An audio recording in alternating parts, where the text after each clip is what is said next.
Bonjour Lucie Bourgoin. Bonjour. Vous êtes superviseure musicale, créatrice de l'agence de libération de droits d'auteur Permission, Oui. et puis membre du jury de long métrage pour cette année au FIFA. Oui. Alors pourquoi vous êtes venue de si loin? On m'a invitée. Et je fais aussi partie d'un groupe qui s'appelle InMix. On travaille à la construction d'un programme sur l'enseignement de la musique à l'image. Et Aubagne, le festival d'Aubagne a cru bon de me faire participer au festival en tant que jury, ce que j'apprécie beaucoup. On a parlé, j'ai beaucoup d'expérience, j'ai vu beaucoup de cinéma, je travaille avec beaucoup de réalisateurs et de musiciens donc, et de compositeurs. Donc on a cru que peut-être j'aurais un regard particulier sur les films. Alors parlons de vous, de ce que vous faites. Moi, j'aimerais que vous nous parliez de Permission, en fait, cette agence. D'accord. Permission a vu le jour en 95, février 95, et depuis, ça n'existe pas à Montréal, au Québec, quelqu'un. C'était pas encore dans la tradition d'avoir quelqu'un qui s'occupait d'obtenir des droits musicaux ou autres pour les producteurs. Donc, un jour, la situation a voulu que j'ai envie de faire autre chose et qu'on m'a proposé, bien, peut-être que tu pourrais offrir aux producteurs ce genre de service.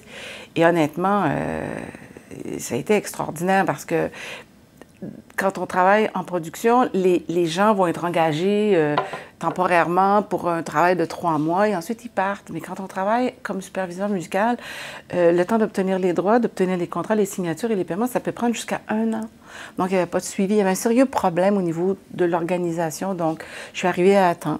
J'ai travaillé avec des réalisateurs. Je pense que vous les connaissez ici en France. Jean-Marc Vallée avec Crazy. Vous avez Xavier Dolan. Oui, Dallas Buyers Club aussi. Oui, ils avaient aussi... Café de Flore a été un peu moins connu, mais Dallas Buyers Club, oui, c'est aussi une expérience. Puis Xavier Dolan. J'ai fait tous ces films sauf le tout premier.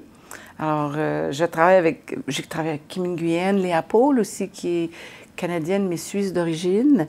Je travaille aussi beaucoup avec la télé, des documentaires.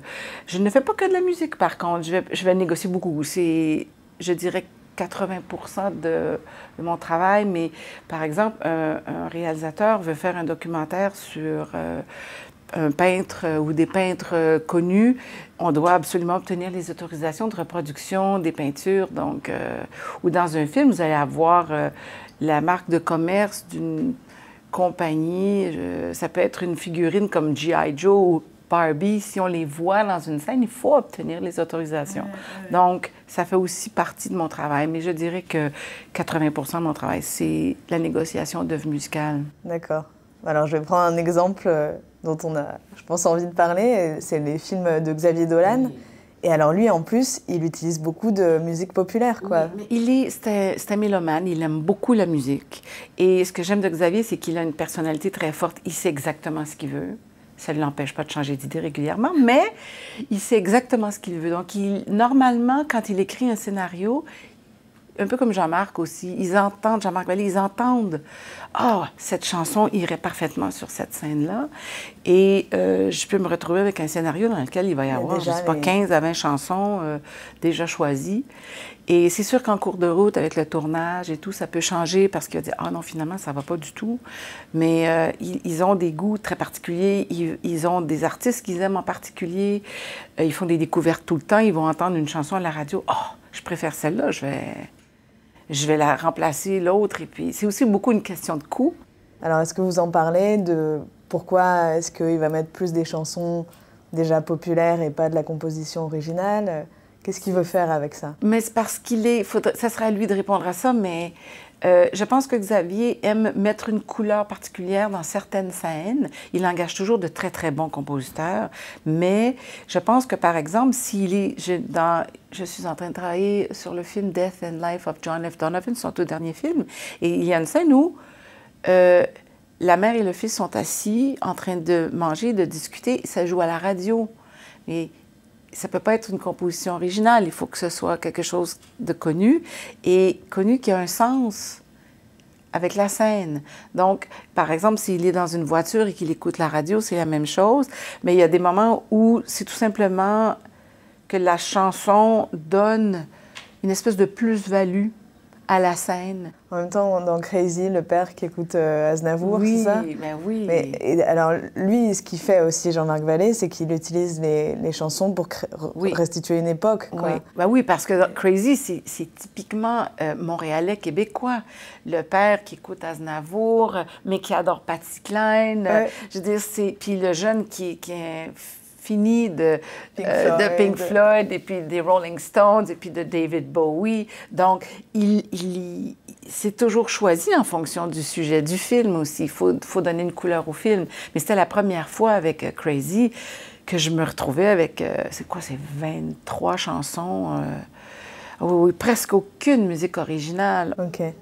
Et alors, quand vous suivez, par exemple, Jean-Marc Vallée ou Dolan, est-ce que vous avez la sensation de contribuer à l'univers de l'artiste sur la durée? Avec Jean-Marc et Xavier, au début, maintenant c'est plus difficile, mais je m'assois avec le réalisateur, on passe au travers du scénario. On a passé, j'allais boire du thé chez Jean-Marc, c'est un amateur de thé, et puis on s'installe et on passe au travers du scénario et il m'explique. Il m'expliquait la raison de l'utilisation de telle chanson, pourquoi je l'ai vu comme ça. Xavier, j'ai fait la même chose sur au moins 2 de ses scénarios, mais maintenant, c'est plus compliqué. Il est trop occupé, mais je suis en étroit contact avec lui ou avec... On a une entente. Si je ne comprends pas l'utilisation sur la scène, parce que des fois, c'est écrit dans le scénario, mais c'est pas toujours très clair. Donc, j'ai accès à lui. Je peux toujours passer par la personne son adjoint. Pour dire, écoute, j'ai besoin que Xavier m'explique tel truc, il va le faire. C'est un beau métier de business, quoi, et puis de finesse, de compréhension artistique. Et du coup, c'est très cousin, enfin, je sais même pas si c'est le bon mot, mais de la musique originale, quoi. Oui. C'est pas si éloigné de la compréhension qu'exige la musique originale. Mais c'est pas du tout. C'est très, très, très lié. Mais en même temps, c'est 2 rapports différents parce que le rapport entre le réalisateur et le compositeur de musique originale est plus intime que le rapport du réalisateur avec... il a fait le choix de la chanson, mais tout le travail me revient d'obtenir ce qu'il veut. Bon, je réussis, je dirais, à 98 %, mais il y a des fois où ça va être une question de budget, où il y a des artistes qui ne veulent absolument pas que certaines chansons... On a essayé d'avoir Stairway to Heaven dans Café de Flore. Ah non? Jamais. Jamais. J'ai eu beau essayer, j'ai eu beau utiliser le fait qu'on me connaissait et qu'on m'appréciait. Rien à faire. Personne ne peut toucher à cette chanson. Est-ce qu'au contraire, vous avez une anecdote de quelque chose qui s'est fait très facilement alors que vous ne pensiez pas? David Bowie dans Crazy. J'ai trouvé extraordinaire les gens qui travaillent avec David Bowie. C'est fascinant, hein? Ah oui, ça m'a mis en contact avec un tas de gens parce qu'on travaille aussi avec des hommes de théâtre. Je travaille avec Robert Lepage, qui est connu. C'est un homme de théâtre et de cinéma. Il est ici souvent au Festival d'Avignon. Il se promène partout sur la planète avec ses pièces de théâtre. Je travaille avec des chorégraphes qui veulent créer des danses sur des œuvres connues. Donc, ça me met en contact avec énormément d'artistes et la culture, d'ailleurs, aussi, ça fait 22 ans et c'est extrêmement enrichissant, je dirais. Ce métier que vous faites, qui a évolué, est-ce que vous avez des conseils pour les nouvelles générations sur, quelque part, une éthique pour l'exercer ou un Je art pense, oui, parce que je suis un peu témoin en ce moment de gens qui s'improvisent. Je dirais s'improvisent. Music supervisors qui installent des sites web et qui prétendent pouvoir obtenir, par exemple, les droits, je peux nommer personne, mais en 24 heures et les contrats en 72 heures. Moi, j'aimerais bien qu'on me donne la recette parce que oui, c'est sûr que quand c'est local, quand on s'adresse à un éditeur local et que la chanson, c'est une chanson, par exemple, québécoise, les artistes vont être heureux que leur chanson soit utilisée. C'est rapide parce que c'est chez nous.